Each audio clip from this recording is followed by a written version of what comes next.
Okay, in the genealogy, interestingly enough, there are certain ones that are excluded. I find this quite remarkable.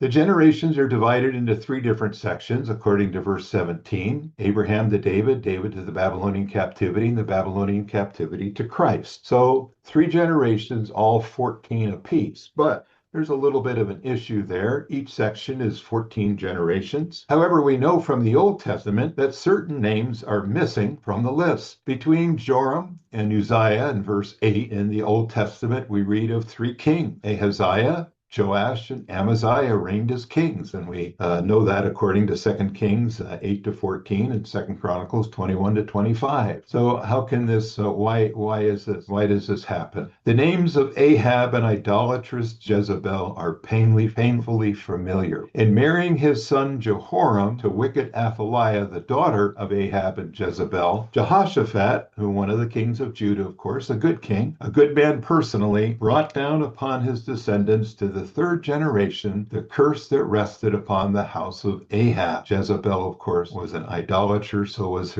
their daughter Athaliah, and Jehoshaphat made the mistake of trying to join the two kingdoms together in marriage for peace sake. It didn't work, and as a result, it called down a curse that had rested on the house of Ahab. For three generations, we read of wholesale massacres in cold blood. During that time, Satan tempted to the extermination of the royal house of David. Remember Athaliah? When her son passed away, she tried to destroy all the remaining heirs to the throne. Nevertheless, instead of the royal line being destroyed, remember Joash was hidden in the temple by the high priest and his wife until he was 8 years old. So she attempted to exterminate the royal house of David. That was Satan, of course, behind that. Nevertheless, instead of the royal line being destroyed, it was Athaliah's posterity that was destroyed and blotted out of the divine record. God is righteous in blotting some out of his book of life. The Apostle John records the manifestation of the eternal Word incarnate in the Gospel of John. He speaks of the one who came from heaven and was incarnate and took manhood into his person. He also speaks of that life imparted to God's family. That's what we have in the epistles of John. We have that life that was manifest in John's gospel is the life that the family of God has and is to demonstrate in this world. Beautiful writing. But then also, John is the one who speaks of the judgment of those who reject God's gracious offer of blessing in the book of Revelation. Seems strange. We often think of John as the apostle of love. He was. But where there's rejection